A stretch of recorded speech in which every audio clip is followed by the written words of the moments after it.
What's up guys, and welcome back to another eBay miniature rescue. Today, we're going to work on a Lich Priest from the Tomb King army from Warhammer Fantasy.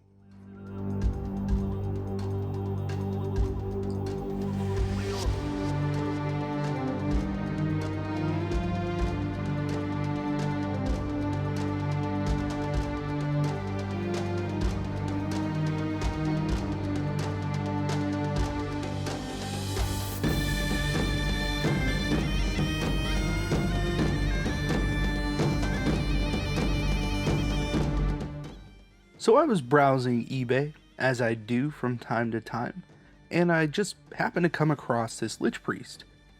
Now, I've never painted any Tomb Kings before, and I've been mildly interested in them just because, the Egyptian aesthetic is pretty cool, and it's a little sad to see that they're really not around anymore. So I decided for $10.50 to just pick this guy up. Now, I primed in black with some Badger Stynylrez, and then I did a white Zenithal pretty lightly so it's more gray than anything, and then I kind of highlighted the weapons because I want to try some things. So the first color that we're going to lay down is Calidor Sky.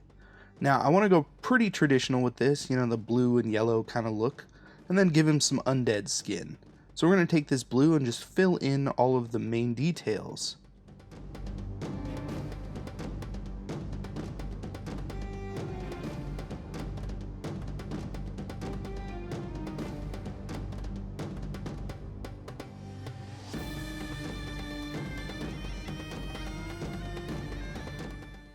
Now, since I've never really painted a Tomb King before, I did do a little bit of research, just, looking up Tomb Kings on Google image search. And there are a lot of really, really cool paint jobs out there for Tomb Kings. So I'm kind of jumping off some of the things that I saw, and I'm trying to, specifically on the back of his helmet, just make that kind of a cool pattern. Then I'm going to come in with some Oghren Camo, which is a nice light undead looking green. And I'm going to fill in all the skin.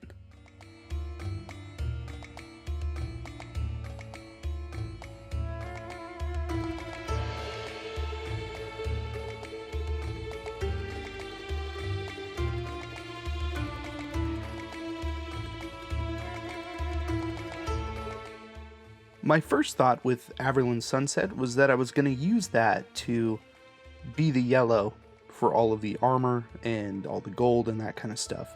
But I quickly realized after putting this in that it just looked a little too cartoony. So I ended up switching gears and going with Vallejo Metal Color Gold. So I really like the way that this gold goes down using a brush. It works really well through an airbrush, not that we're really going to be using that right now. But it just works so well that I end up just going with it most of the time, even though it kind of has a green tint to it. The problem with this particular gold is that it's not really very bright. So we're really going to have to make sure that there's enough contrast between the skin and this gold in order for that to make sense. And we're going to do some things with that later. We're going to introduce some oil washes, that kind of thing. So it looks a little bit off right now. It's a little bit too green, but it'll come together. Moving on to Xandri Dust, I'm going to take care of all of the wraps, and there are a few little banners, that kind of thing, hanging off of him. And much like the gold, this is kind of dark, and it has a little bit of green and some yellow in it, so it kind of matches with that skin. So the ultimate goal, the end goal for this color, is going to be to get it to contrast with that skin as much as possible. We don't want it to look all the same across the whole model.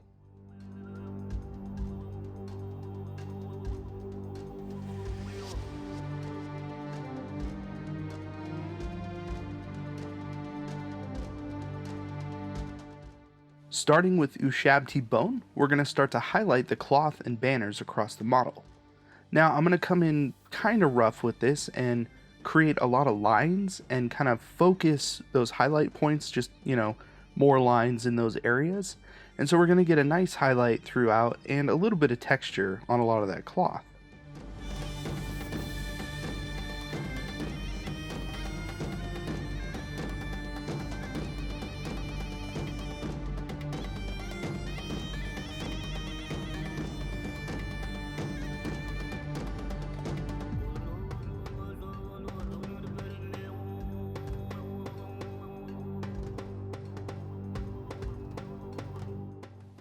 Then using Screaming Skull as a second highlight, we're going to come in a little bit tighter, make the lines just a little bit thinner, and then edge highlight all of the cloth.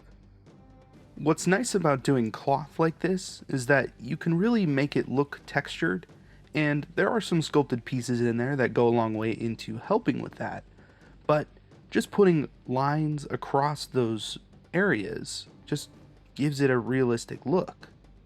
I'm also going to use Screaming Skull on a lot of the skin.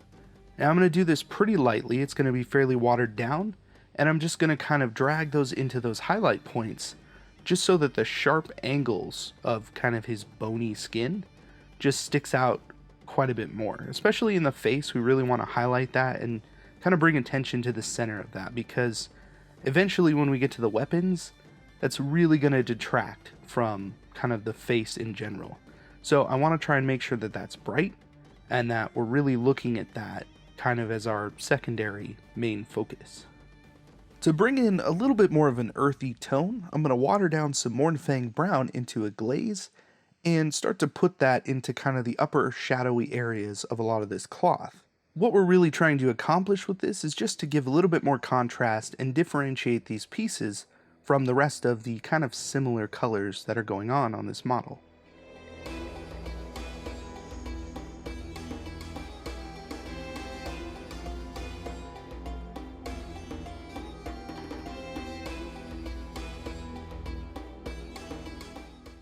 To push that idea a little bit further and to bring in a little more color variation, I'm going to use this Arbuckle's Brown from scale 75. Now this is a pretty dark brown color, it's not too dissimilar from a lot of the other darker browns that Games Workshop has, but it's got a nice purple in it. So I'm going to lay that into the skin, just under those wraps, and then a little bit in those wraps, just to give a little more color.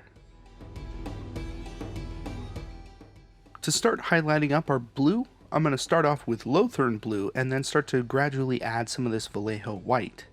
So especially on the back of this helmet, I'm going to kind of make little triangles on the top of those squares as a highlight. And then I'm going to take some of that white and just kind of dot the tips of those to really give a nice final point to those highlights. I'm also going to pretty much do the same thing running down the staff. There's like that cool snake that's running down the whole, length of that staff. So I'm going to place a lot of that Lothern blue on the higher points as that snake curves around, and then place the white on top of that, just on the top edge.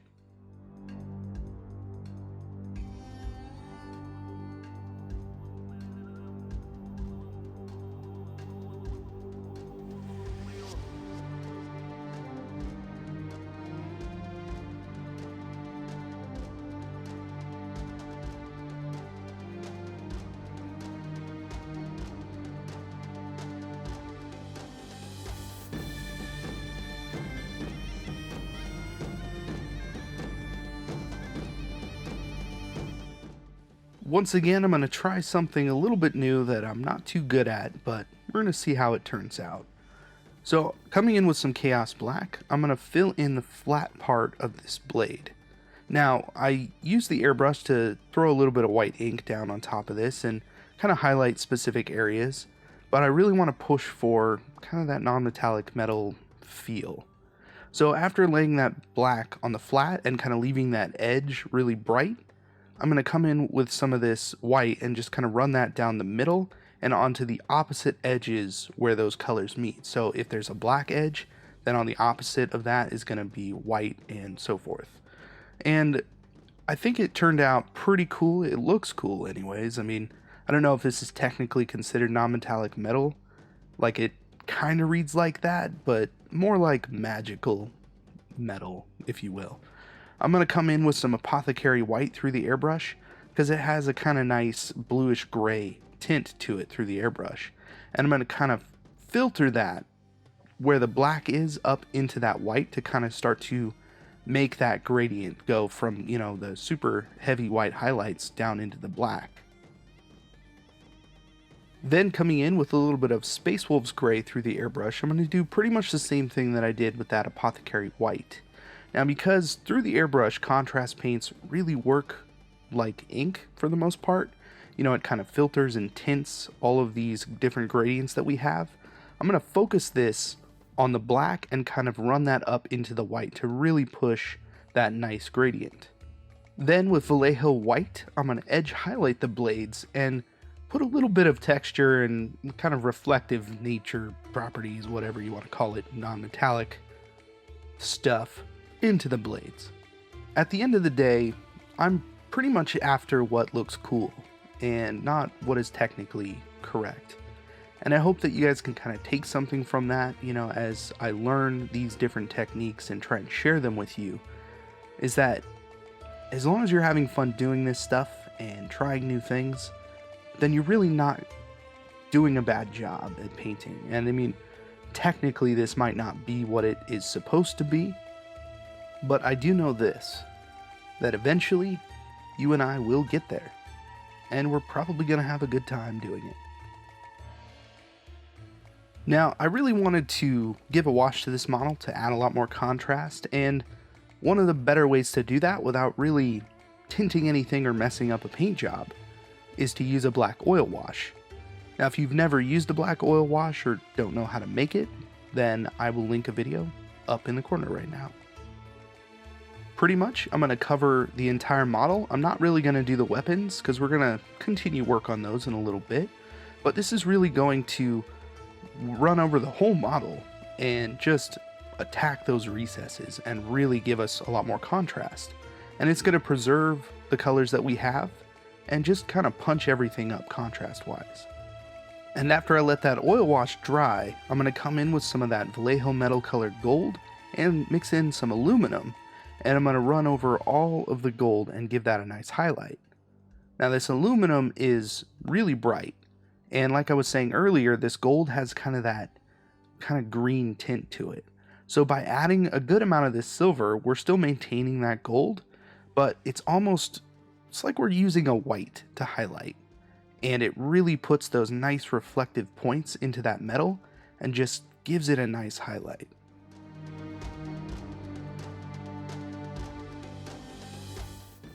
It was this point in the painting process where I was feeling like the model was almost done, but the skin was still a little too close to some of the other colors, so I decided to come in with some Agrax Earthshade and just kind of darken that down a little bit.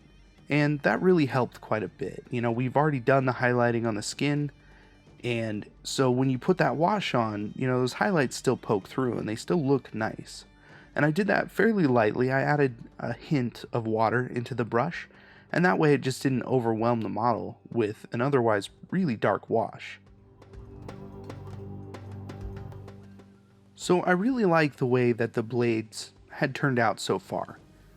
But then I decided to kind of mess with them a little bit. I added a little bit of red, thinking that would be a nice contrast, and that mostly ruined that color. So I decided I would just come in with some blue, some really light, bright, magic looking blue.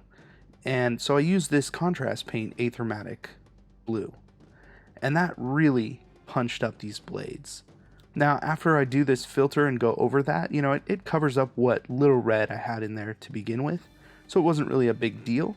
And it maintains our nice highlights that we did with that white.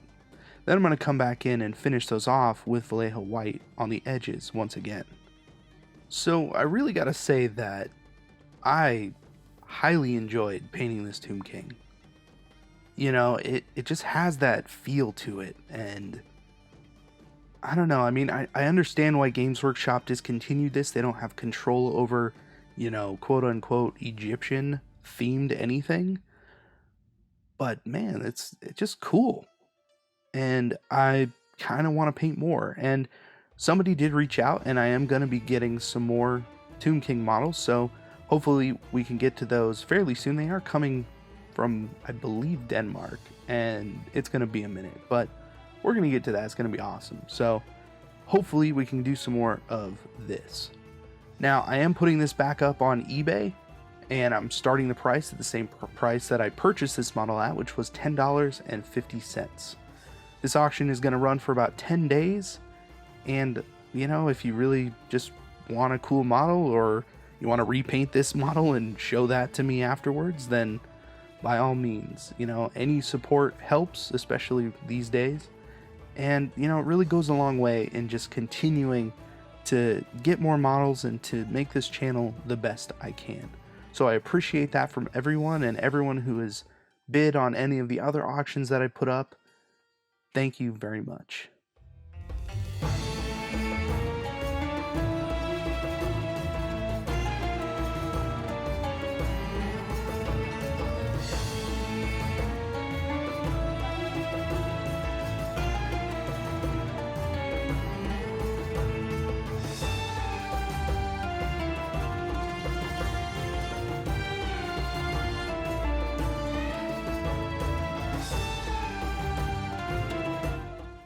Thank you once again for joining me on another eBay miniature rescue.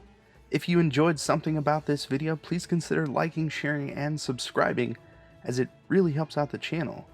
Once again, this auction is going to be for 10 days, and it is up on eBay right now with the link in the description. Thank you all so much for the continued support, from bidding to buying merchandise on the merch shelf, and, you know, just sticking around and watching the videos. It really means a lot, and I honestly just couldn't do this without any of you guys. And, you know, it's been an awesome thing to do every week, and especially, you know, times like these, it's been a good release, and just trying to maintain a sense of normalcy and just having fun with painting models. So thank you once again.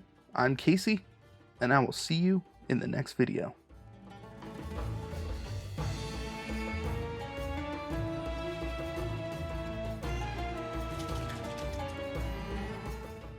So that was the Liche Priest, and I honestly hope you enjoyed that. I had a lot of fun painting this guy.